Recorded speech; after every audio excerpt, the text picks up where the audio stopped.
Pernahkah kamu melihat orang yang ibadahnya luar biasa semangat, tapi hidupnya seolah terjebak dalam kebingungan dan masalah yang tak kunjung usai? Mengapa ini bisa terjadi? Jawabannya sederhana, namun sering kita lupakan. Karena menjadi seorang muslim sejati bukan hanya tentang semangat beribadah, tapi tentang bagaimana kita berpikir.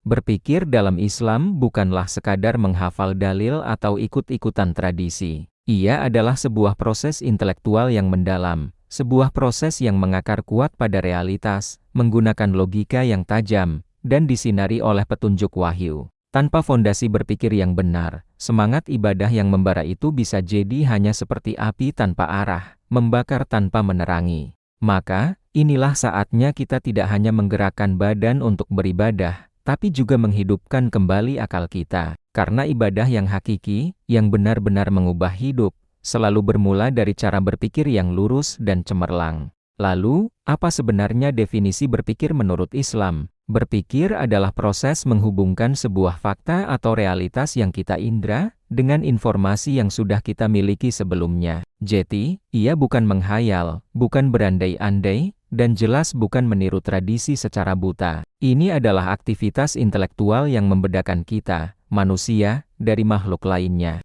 Dan dalam Islam, berpikir bukan sekadar pilihan, tapi sebuah kewajiban. Al-Quran berkali-kali memerintahkan kita, afala takilun, afala tatafakkarun, tidakkah kamu berpikir? Setiap proses berpikir yang benar harus selalu dimulai dari realitas. Apa yang kita lihat, kita dengar, dan kita alami dengan panca indera kita, itulah bahan bakunya. Siapapun yang mencoba berpikir tanpa pijakan realitas, ia hanya akan berputar-putar dalam dunia angan-angan kosong. Imajinasi tanpa dasar hanya akan membawa kita pada kesesatan. Islam membimbing kita untuk memulai dari apa yang nyata, yang terindra, bukan dari fatamorgana logika yang dibangun di atas kehampaan. Tentu saja, bahan baku saja tidak cukup.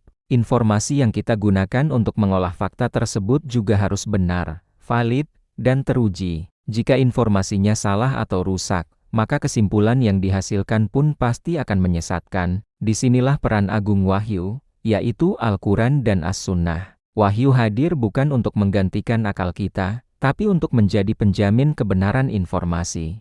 Akal kita adalah alatnya, sedangkan wahyu adalah cahayanya. Kita butuh keduanya. Gunakan akal sebagai pisau analisis, dan gunakan wahyu sebagai kompas penunjuk arah untuk membangun pandangan hidup yang kokoh. Banyak yang salah sangka, mengira Islam mengekang akal. Padahal, Islam justru mengarahkan, membimbing, dan menjaga akal agar tidak tergelincir ke jurang kesesatan.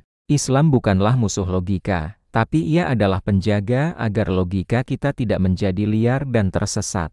Seorang muslim yang berpikir cemerlang memiliki ciri khas. Ia mampu memahami akar masalah, bukan sekadar sibuk dengan gejala di permukaan. Ia tidak akan mudah terombang-ambing oleh opini publik atau tren sesaat. Dan yang terpenting, ia menjadikan Islam sebagai kerangka analisis untuk seluruh kehidupannya, bukan sekadar identitas pasif. Kabar baiknya, kemampuan berpikir seperti ini bukanlah bakat bawaan. Ini adalah keterampilan yang bisa diasah dan dilatih oleh siapa saja yang mau berusaha. Umat ini tidak cukup hanya diisi oleh orang-orang yang semangat perasaannya, tapi lebih dari itu, kita butuh para pemikir yang tercerahkan. Mari kita bangun kembali kesadaran berpikir yang Islami, bukan hanya untuk memperbaiki diri kita, tapi untuk membangkitkan kembali peradaban. Kobarkan imanmu dengan cahaya akal. Karena peradaban besar tidak lahir dari semangat yang kosong, tapi dari akal yang tercerahkan oleh wahyu. Terima kasih sudah menonton. Jangan lupa subscribe untuk konten bermanfaat lainnya. Sampai jumpa.